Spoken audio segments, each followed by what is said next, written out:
Assalamualaikum warahmatullahi wabarakatuh. Bagaimana kabar hari ini? Sehat semua? Alhamdulillahirabbil alamin. Sudah siap untuk belajar? Ya, Bapak yakin kalian sudah siap untuk belajar ya. Kali ini kita akan belajar untuk mata pelajaran fisika. Perkenalkan nama Bapak, Heksa Cahyani. Silakan mengamati dan mendengarkan apa yang Bapak sampaikan. Kita lanjutkan materi kita. Pertemuan kemarin sudah kita bahas bagaimana muatan listrik, kemudian gaya Coulomb, ya, dan kuat medan listrik. Kali ini kita akan bahas tentang flux. Flux itu merupakan garis-garis medan listrik. Ya, ada 3 hal penting untuk memahami garis-garis medan listrik. Yang pertama, garis-garis medan listrik tidak pernah berpotongan. Ya, silakan dilihat di gambar ini. Jadi ini muatan positif, muatan negatif. Pertemuan terlalu untuk kuat medan listrik kita sudah pahami bahwa untuk kuat medan listrik muatan positif maka dia akan mengarah ke luar, sedangkan untuk muatan negatif kuat medan listriknya mengarah ke dalam. Nah, perhatikan gambar berikut ini. Ini merupakan magnet yang ditaburi oleh serbuk besi ya. Apakah ada yang berpotongan? Tidak ya. Jadi dia tidak pernah berpotongan untuk garis-garis medannya.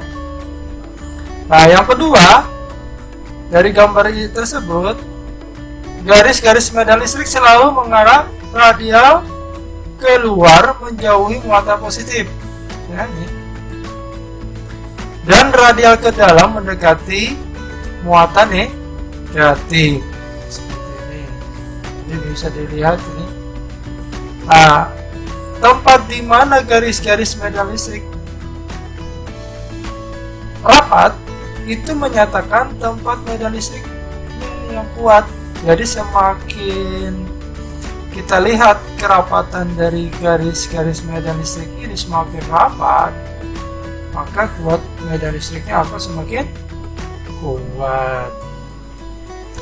Nah, untuk flux itu didefinisikan sebagai jumlah garis-garis medan listrik yang menembus tegak lurus suatu bidang. Ya, tadi sudah dilihat ya garis-garis medan listrik tadi. Nah, itu menembus tegak lurus suatu bidang. Jadi kalau digambarkan secara dua dimensi seperti ini. Jadi ini merupakan garis ya medan listrik yang E menembus sebuah bidang A, luasannya A. Ya. Nah, untuk hukum Gauss menyatakan jumlah garis-garis medan listrik atau flux listrik yang menembus suatu permukaan tertutup sama dengan jumlah muatan listrik yang dilingkupi permukaan tertutup itu dibagi dengan permitivitas udara atau epsilon 0 simbolnya ya. Jadi V neto, jadi flux listrik ya itu disimbolkan dengan P. Jadi V neto sama dengan Q muatan dibagi dengan epsilon 0, ini permitivitas ya, di ruang hampa, sama dengan E kuat medan listrik dikalikan A luas permukaannya dikalikan cos theta. Cos theta itu adalah simpangannya ini. Jadi P neto sama dengan Q per epsilon 0 sama dengan EA cos theta. Untuk flux listrik ya, kemudian itu disebutkan dengan P, epsilon itu adalah permitivitas ruang hampa ya, kemudian Q adalah muatan, E adalah medan listrik, dan A adalah luas permukaan yang dilewati garis medan listrik. Kuat medan listrik ya bagi distribusi muatan kontinu, energi potensial dan potensial listrik bisa dilihat dari gambar itu. Jadi ada lempeng muatan positif dan kemudian lempeng dengan muatan negatif dengan luasnya sebesar A, medan magnetnya sebesar B, dan kuat medan listriknya sebesar E dengan jarak tertentu sebesar D. Maka arah gaya F-nya itu sama dengan EQ ya.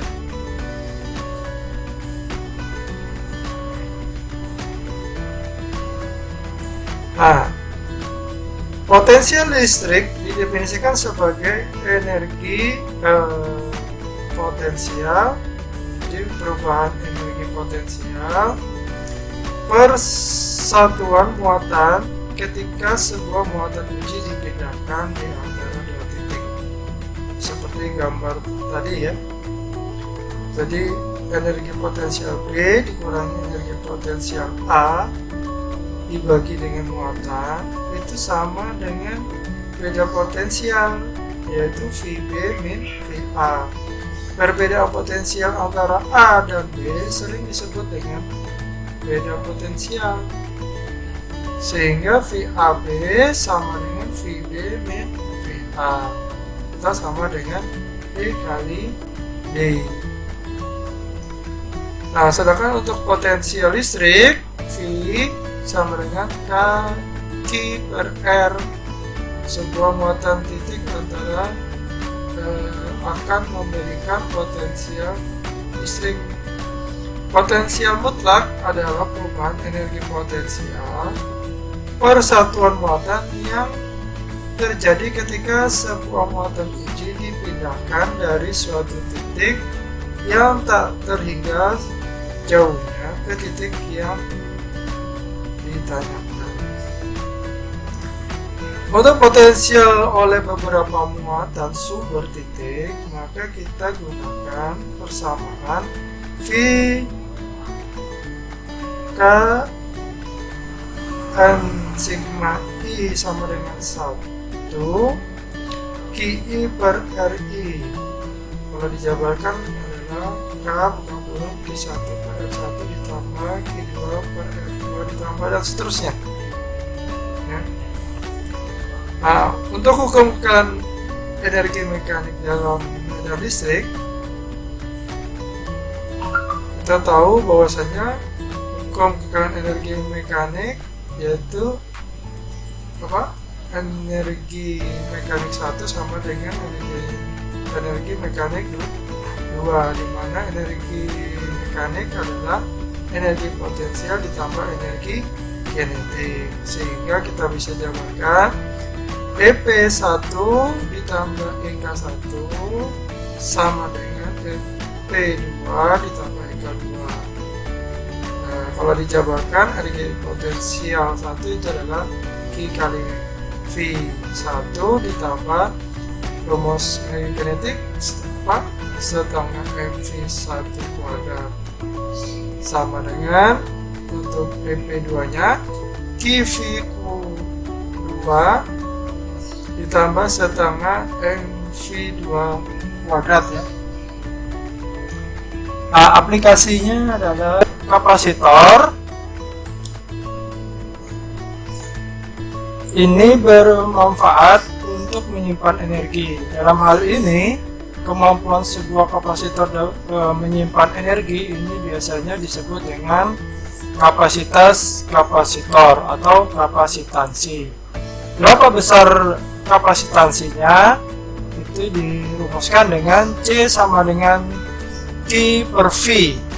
Untuk kapasitor keping sejajar yang luas permukaannya sama A dan jarak antara keduanya D, maka dirumuskan dengan C sama dengan epsilon A per D. Ya. Nah, maka kita akan mengenal lebih jauh tentang kapasitor. Kapasitor itu merupakan keping logam ya. Jadi ada keping logam yang bermuatan positif maupun bermuatan negatif yang diberikan jarak sejauh D. Yang mana di situ ada kabel penghubung atau penghubung biasanya timbal, kemudian keping logam. Untuk pemisah antara keping logam tersebut ada namanya dielektrik ya. Sedangkan simbol untuk kapasitor itu disimbolkan seperti pada gambar B. Kapasitor terdiri atas dua keping kapasitor yang ruang diantaranya diisi oleh dielektrik atau penyekat. Kemampuan kapasitor untuk menyimpan muatan listrik dinyatakan oleh besarnya dari besaran kapasitas itu ya. Kapasitor kertas ini biasanya memiliki 0,1 mikrofarad. Sedangkan untuk kapasitor elektrolit sebagai bahan penyekatnya adalah aluminium oksida. Sedangkan kapasitor variabel adalah kapasitor dengan nilai kapasitasnya yang dapat diubah-ubah sehingga digunakan untuk memilih frekuensi gelombang pada radio penerima ya. Nah, ini adalah gambar grafik pemuatan kapasitor ya. Perbandingan antara muatan yang disimpan pada tiap keping terhadap beda potensial yang diciptakan antara keping ini disebut kapasitas. Yang besarnya tadi adalah C sama dengan Q per V.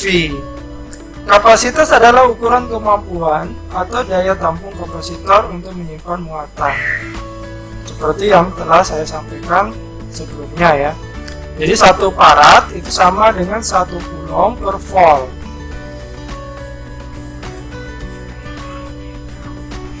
Ini adalah formula keping kapasitas dari kapasitor keping sejajar.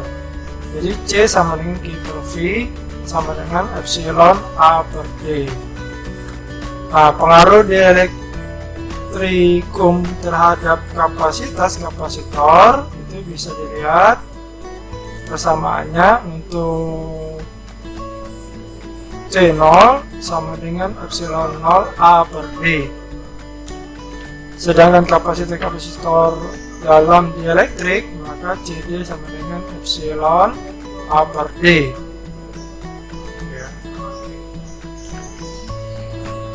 Permitivitas relatif dielektrik adalah perbandingan antara kapasitas kapasitor dalam dielektrik dengan kapasitas kapasitor dalam vakum. Nah, terkadang di dalam pelaksanaan ada penerapan kapasitor ya. Jadi kapasitor itu terkadang digabungkan. Kita akan bahas bagaimana susunan seri kapasitor. Untuk kapasitor yang dihubungkan seri, maka beda potensial AB-nya itu sama dengan V dan sama dengan masing-masing tegangan pada kapasitor itu. Jadi kalau ada dua kapasitor berarti V1 ditambah V2. Nah, untuk kapasitas kapasitor yang dihubungkan seri, maka kita formulakan dengan 1/C, ya, sama dengan 1/C1 ditambah 1/C2 dan seterusnya, tergantung kapasitor yang dihubungkan seri sebanyak berapa, ya. Jadi kalau ada 3, tinggal kita tambahkan lagi 1/C3. Kebalikan dari kapasitor, ekuivalen dari susunan seri kapasitor sama dengan jumlah kebalikan dari tiap-tiap kapasitas. Nah, sekarang kalau untuk susunan paralelnya, nah, pada paralel kapasitor, untuk beda potensialnya untuk semua kapasitor itu adalah sama. Jadi VAB sama dengan V, sehingga untuk kapasitor hubungan paralel, maka C1 ditambah C2 dan seterusnya, tergantung kapasitas kapasitor yang dihubungkan. Jadi kalau ada 2, tinggal kita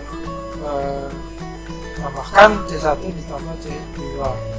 Kapasitas ekuivalen dari susunan paralel sama dengan jumlah kapasitas dari tiap kapasitas itu sendiri, ya. Kemudian energi potensial kapasitor, jika salah satu muatannya kita bebaskan mulai dari keadaan diam dari satu keping ke keping lain, maka energi potensialnya semakin besar selama muatan itu berpindah.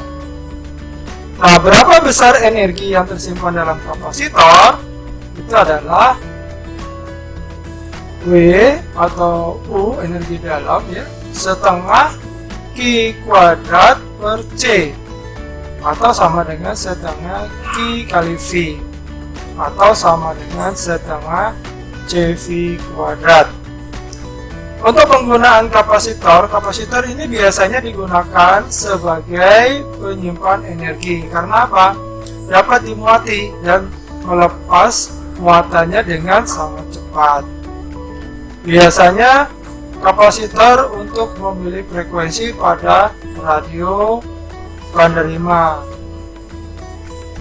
ya, untuk memisahkan arus bolak-balik dan arus searah. Kemudian sebagai filter, kemudian sebagai apa? Penghemat daya listrik dalam rangkaian lampu TL. Kemudian banyak lagi sebagai catu daya cadangan ketika suplai listrik dari PN terputus, ya. Nah, ini tadi sama energi dalam dan maupun energi dalam kapasitor, ya. Jadi saya ulangi lagi, energi dalam kapasitor U atau W itu sama dengan setengah QV sama dengan Q kuadrat per 2C dan sama dengan setengah CV kuadrat. Ini latihan soal untuk flux, ya. Medan listrik homogen 20 Newton per Coulomb melintas sejajar sumbu X menembus bangunan A, B, C, D, E, ya, kemudian F, ya, seperti di gambar tersebut. Berapakah flux listrik yang menembus bidang ADFC? Jadi ADFC, ya, sisi paling kiri, ya. Kemudian B, yang B, ya, B, E, F, C. Nah, jadi bidang miring. Kemudian yang terakhir A, B, D. Jadi yang mendatar. Maka kita bisa selesaikan untuk bidang ADFC. Saya ulangi, ADFC, bidang sisi yang ini ditunjukkan pada gambar ini ya. Luas A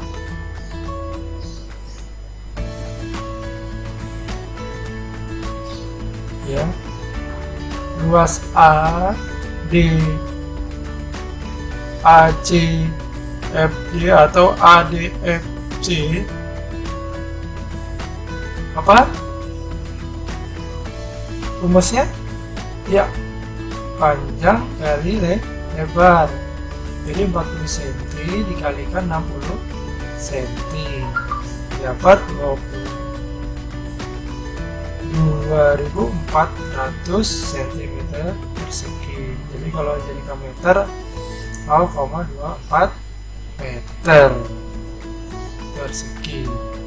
Kemudian sudut tetanya sama dengan 0 nih karena garisnya oke.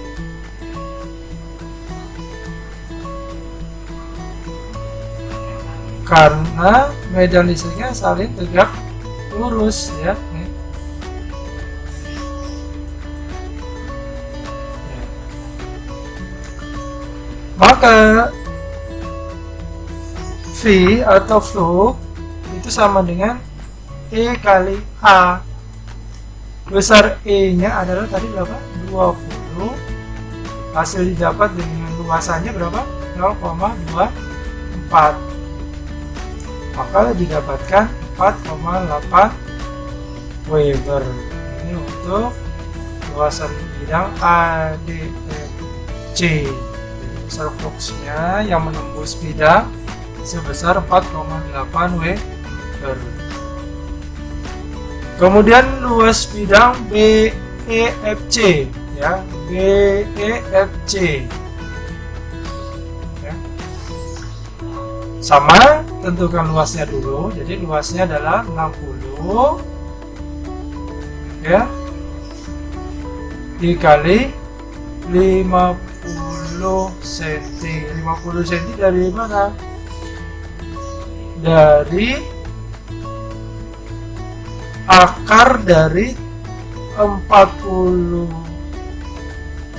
kuadrat ditambah 30 kuadrat. Kita gunakan rumus Pythagoras untuk mencari sisi miringnya ini sehingga didapat 50 cm. Maka luasnya tadi 60 dikali 50 sama dengan 3000 cm persegi, sama dengan 0,3 meter persegi. Maka bidang A cos theta itu 0,24 meter persegi. Ya.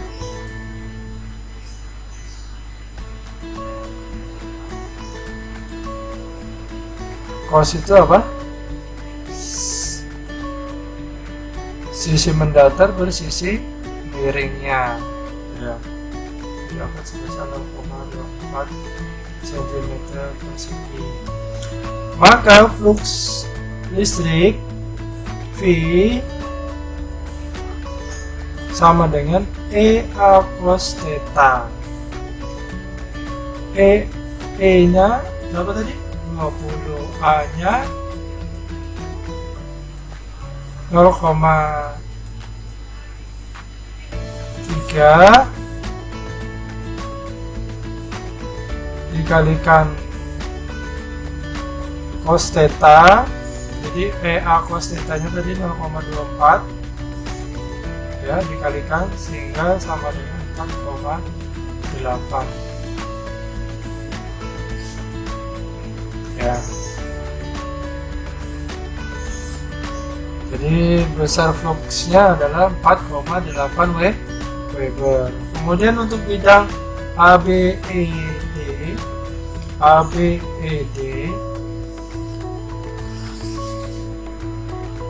mencari luasnya dulu ya, 30 cm dikalikan 60 cm didapat 1800 cm persegi, sehingga jika meter 0,18 meter persegi.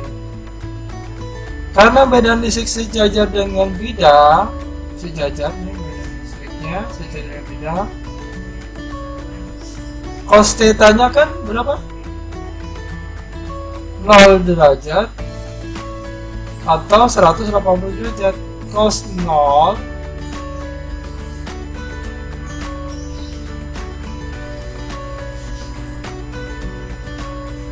atau cos 180 derajat itu sama dengan 0. Maka 0 kalikan bilangan hasilnya juga 0, sehingga besar fluxnya karena dia sejajar maka dia 0.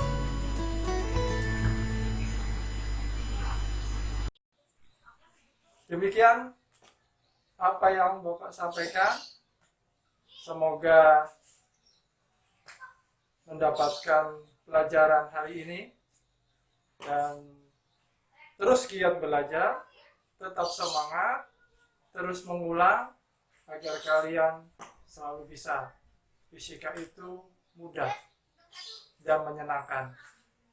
Assalamualaikum warahmatullahi wabarakatuh.